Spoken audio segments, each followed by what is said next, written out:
Good morning, everyone.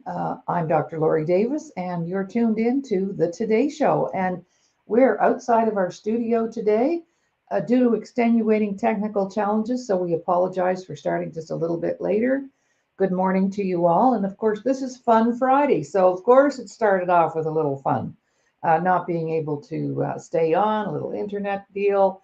Oh my goodness. But you know what? Where there's a will, there's a way, and we always work around it and make things happen here on the Disability Channel and the Today Show. So it's Fun Friday. So on Friday, we love to talk to people who've done some really fun stuff. And my guest today has done some really fun stuff. I know her story well, but some of you have not met her yet. So I wanted to have her back on the show to share her stories and her journey and her successes. So let's just not waste any more time. And I'm going to bring Sylvia Somerville from Niagara Falls, Canada, one of the seven wonders in the world, to the show. Welcome to the show, Sylvia. Good morning to you, Lori, and thank you very much for having me on your show. It's going to be a fun day, I'm sure. Well, the first thing that I'm seeing that's so much fun is I know you've recently had a move and you're back in your home turf. How's that going? That's fantastic. Something about being home, it's just, I don't know, you just feel so with it. Everything just blends easier. I don't know. I just love it. I'm so happy for you, Sylvia. And speaking about fun, I love what you've done with your place. Let's have a little story about you have all these beautiful artifacts from Africa and you never bought one of them. Can you share a little story about how you acquired maybe one of them or two? Certainly, my first trip to Southern Africa was in 1977, and I thought it was just going to be one trip to visit a friend, but it turned out to going to South Africa on safaris for the next 15 years Oh, every year. whoa. Well, I met up with a group and I was hired as a photojournalist for a publication there, and everything just took off the way it sometimes does and the way we want it to. So we would travel into the different villages where, of course, back in the 70s, you were told, oh, you can't go in the villages, you'll get killed and all this nonsense. But we went in anyway, out in no man's land. And my friends were electrical engineers and they had work crews they spoke to, so they know how to communicate with the different tribes. And anyway, everywhere I went, say with one was the Bushman's bow and arrow, and I mean that is their lifeline. That's how they get their food. And I was saying to Dave, my friend, anyhow I could get one of those. So he talked to the Bushman, and the lady standing beside him, she had nothing but a little patch on the bottom, and she came over and she kind of took a hold of my blouse and pulled it. And Dave said, she wants your shirt, your blouse. I said, okay. So I took it off. I got the bow and arrow and I opened the trunk of the car and put on a different top. So we traded wherever we went to get the articles that I wanted. So they're all authentic. The masks are all hand carved. Nothing came from a store that I have. They're genuine artifacts. In the Bushman's quiver, I have the actual handmade arrows with the little stick that they would put the poison on the end of the arrow. And you'd wonder when you look at it how it could possibly bring down big animals, but it would. It was the poison that would kill them, not the arrow. And of course, same thing in a Zulu village in a place called Ghost Mountain. Now that was interesting because I had asked if it was possible to meet with we call it the witch doctor. They have different names for that. And I was told I could, but I just had to wait at our camp and someone would come for me. Well, they didn't come until way after midnight. And my friend said, you're not going, are you? And I said, oh, yeah. Because I had to go alone. They couldn't come with me. So I just followed this fellow native wherever he was taking me. And we went into this dark, danky cave. And what an experience. What an experience indeed. Um, she was doing her little magic things, and you could hear bat wings flapping above us. And I won't say I wasn't afraid, because I was very nervous, especially when, she'd throw things in the fire and it would blow. Anyhow, I got what I wanted, was the Zulu spears and shields, and yeah, everything is authentic. Beautiful. Well, thank you for continuing, because once again, my internet was dropped, and if I disappear, you just keep on talking, because yours seems to be quite okay. It may be challenges in our town or whatever. So if I fade away, just keep talking and share your story. And don't worry about me being here at all. Center stage, Sylvia Somerville. All right, excellent. So you shared how you got some of your artifacts. I did. Great. So now let's talk a little bit about how you got started writing. You started writing at a very young age. That I know. I did. I put my first book together when I was 6 years old. You see, I was partially deaf. And back in those days, that would have been in the, hate to admit it, but in the late 40s. And people didn't have access to hearing aids, and you'd have to be pretty rich to get them. So I just dealt with it. And the kids would taunt you. Nobody wanted to be with you. No one wanted you on their team for ball in school, because what did it matter that you couldn't hear properly? I could hear. But nevertheless, it was good. In a way, it was a blessing, because I went home and I started writing little stories about animals, and some of them might have a broken leg or some type of disability. And yet, regardless, all the animals were still their friends, and they helped them. And that was the beginning of it. Wow.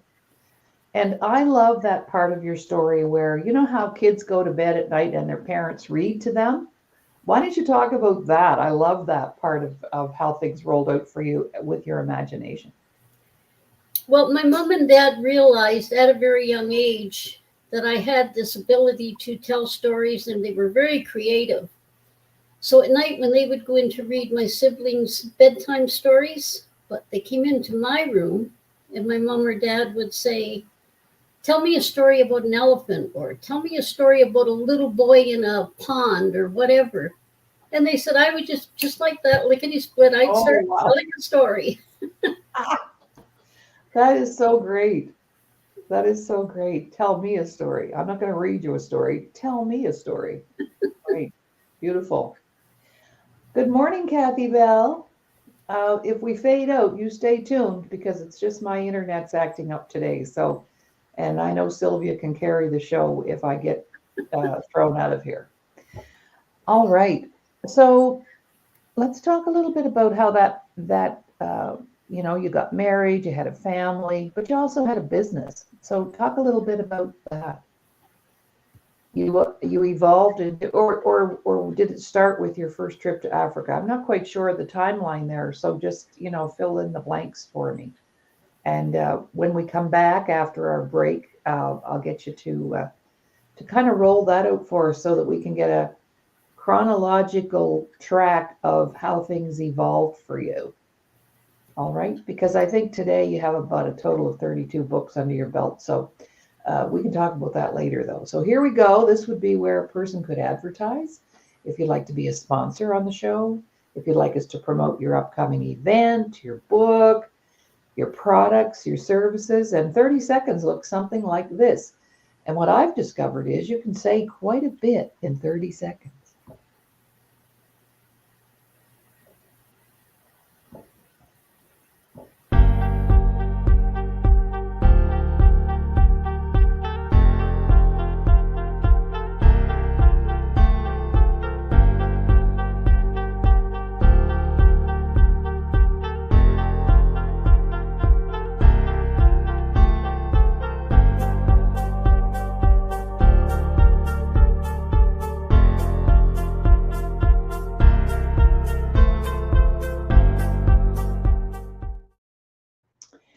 Welcome back, everyone. You're watching the Today Show here on the Disability Channel. And by the way, we're streaming live right now on Laurie Davis Facebook page, Laurie Davis Show Host YouTube channel, our second YouTube channel.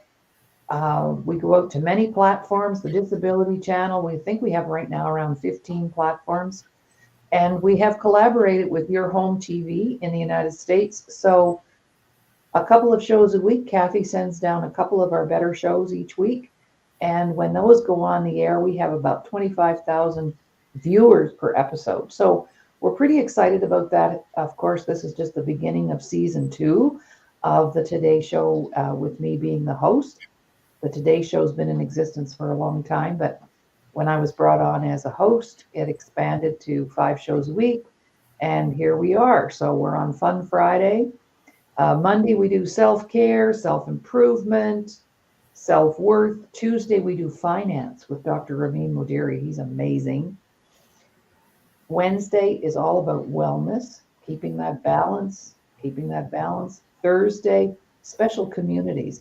And yesterday, I interviewed a new friend, Jessica Hutton, and she worked extensively in Nunavut, the territory in the northern part of this country. And today, of course, we have you, Sylvia. So back to you with a little bit of history and journey and how you got to be sitting in this chair right here today. Over to you. Well, thank you, Laurie. It all began, obviously, when I was very small and started writing. But through school, again, because I felt almost like a loner, I kind of stuck to myself. A lot of kids didn't want to have anything to do with a person that couldn't hear right. So I actually read the dictionary, and when I'd come across a word that I liked, I'd write it down and I'd write the meaning. I thought, someday I may need that. I've still got that little book. Yeah. Oh, wow. But anyhow, I wrote many books in the beginning, and you'd send them out, and of course they were rejected. I could probably paper a house with wallpaper a house with rejection slips. But you keep trying. And in school, I was studying to be a journalist. That was what I wanted to do. But unfortunately, I won the scholarship to Western University here in London, Ontario.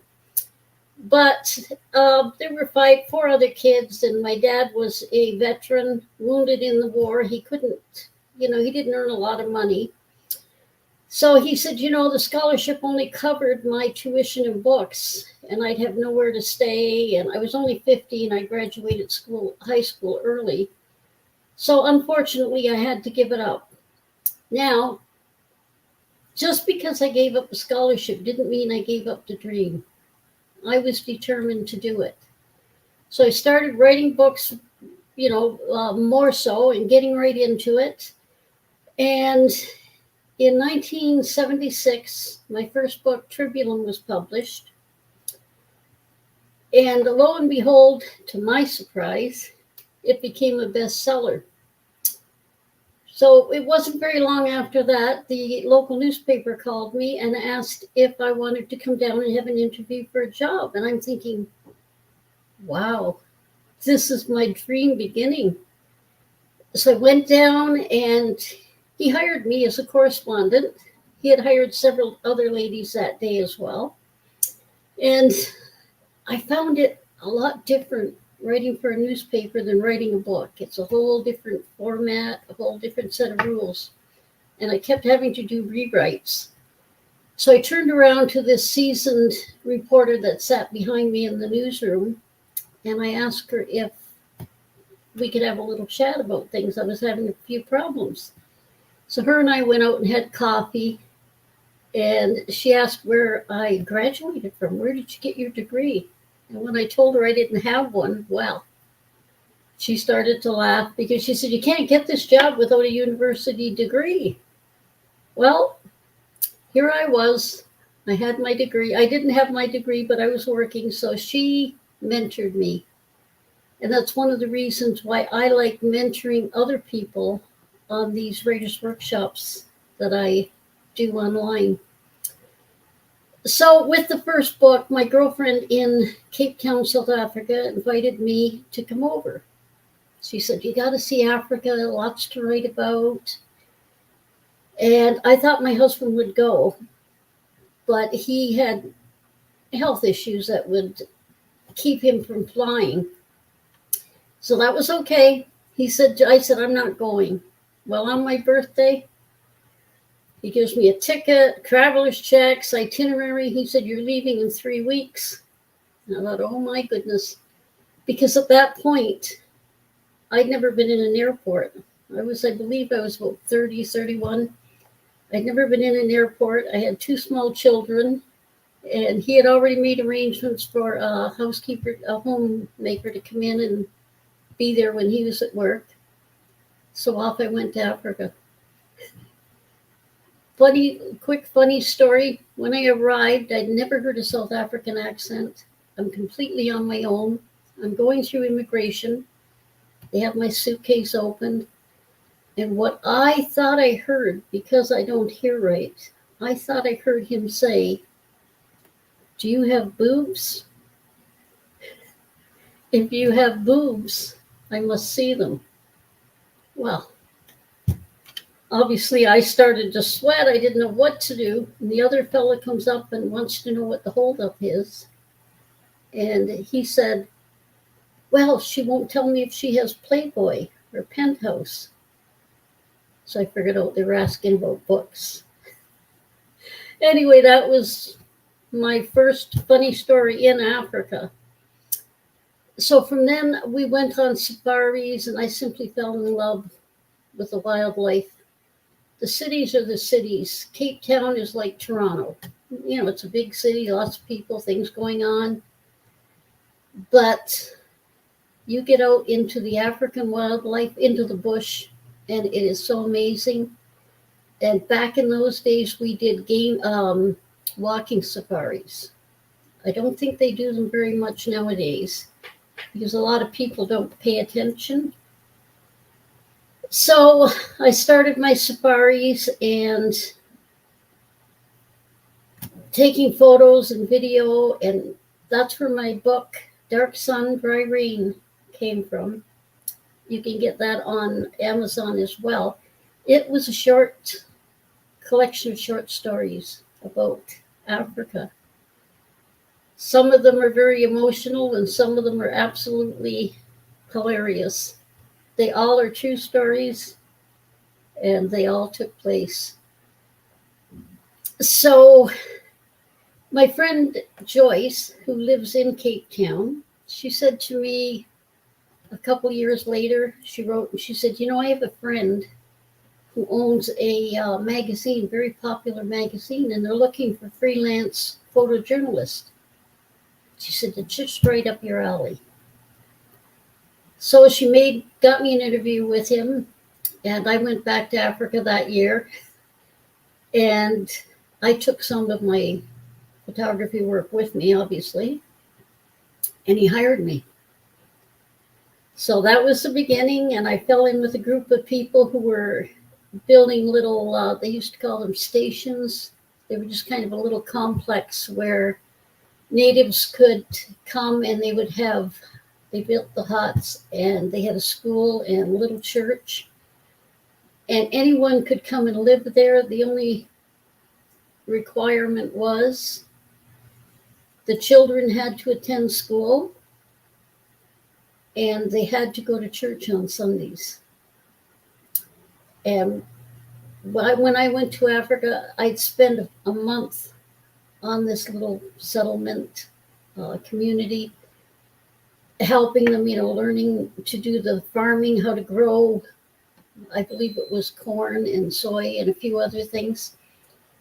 And anyway, that's why I went back to Africa every year from 77 until 1990, because then it was getting a little bit too, not very safe. And I wanted to take my 12-year-old son with me, but I didn't because he wanted to go so bad.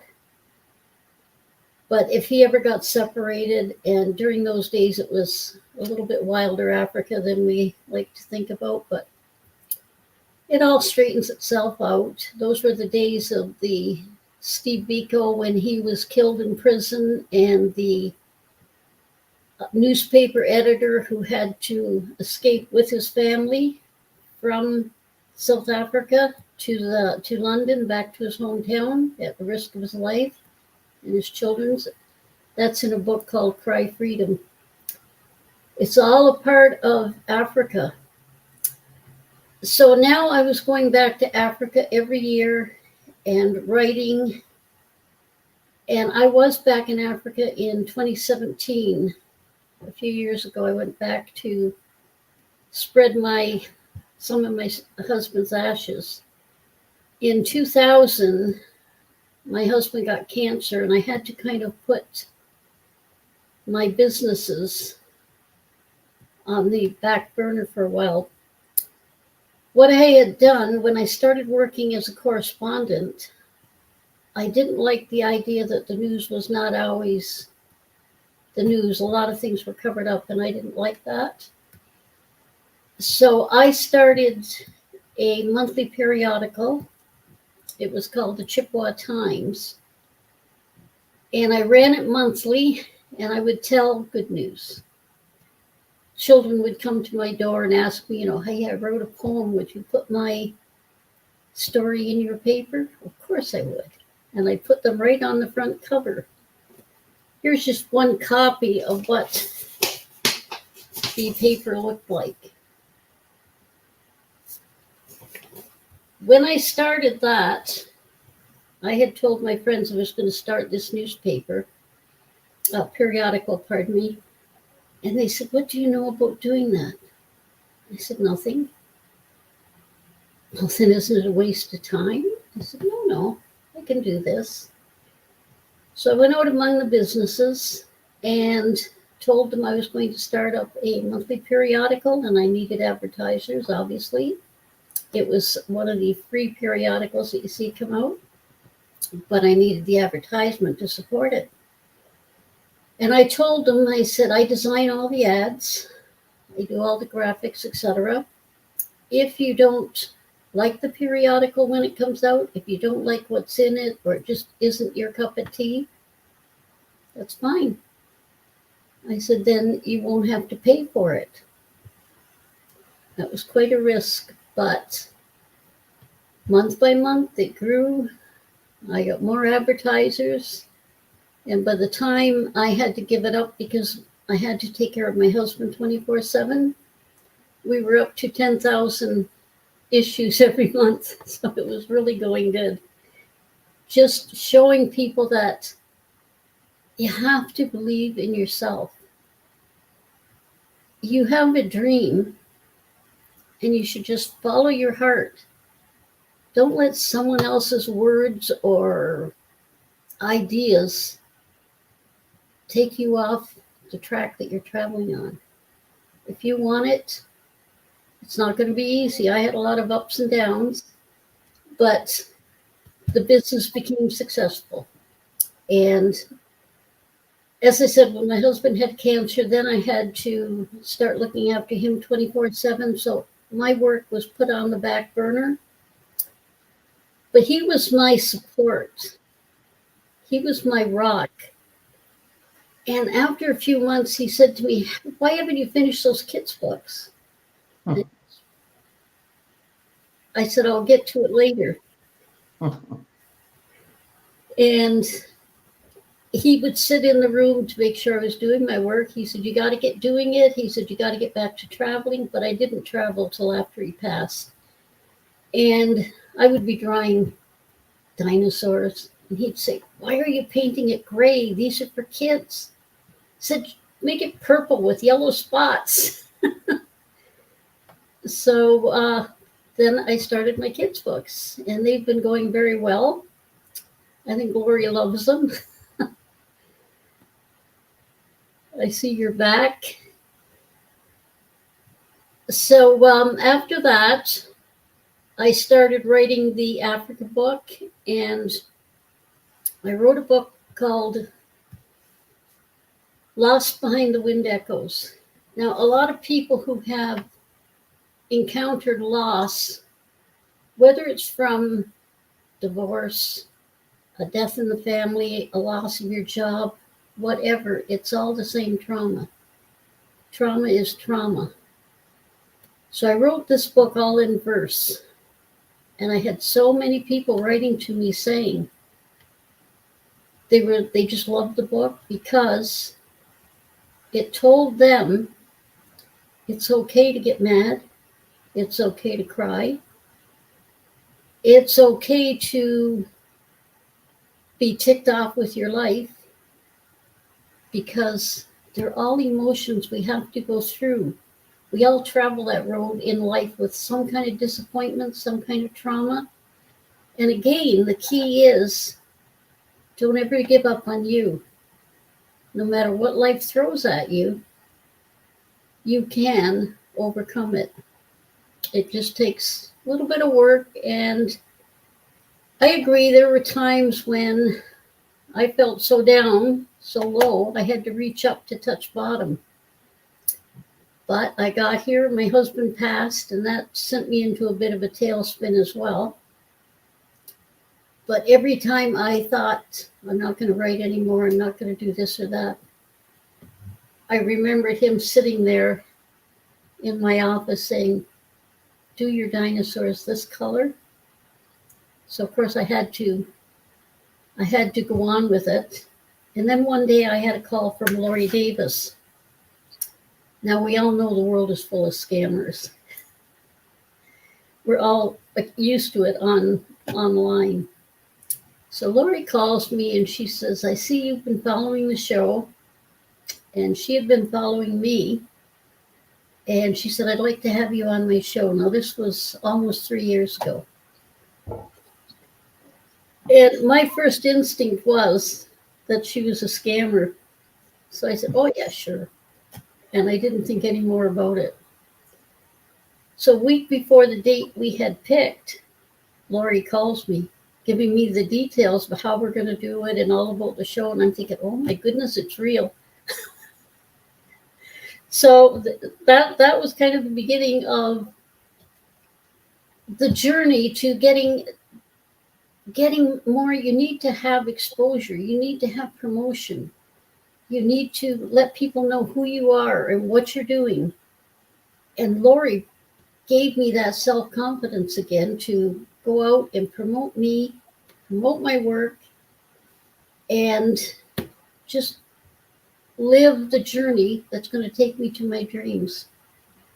And like I said, since then, overall now I've had, over the years from 77 forward, I've had, 3 bestsellers. One is just recent. It's a book called Jigsaw. And it's about a family's journey from 1942 and the war years. And I speak about my dad. He was seriously injured in the war, World War II. And he died when he was only 42. So, yeah, it's been quite a journey, and writing is my passion. And I see you're back, Laurie. Yes, and what I'm going to do, Sylvia, if you don't mind, is I'm going to have us close the show down because they're working on the lines here.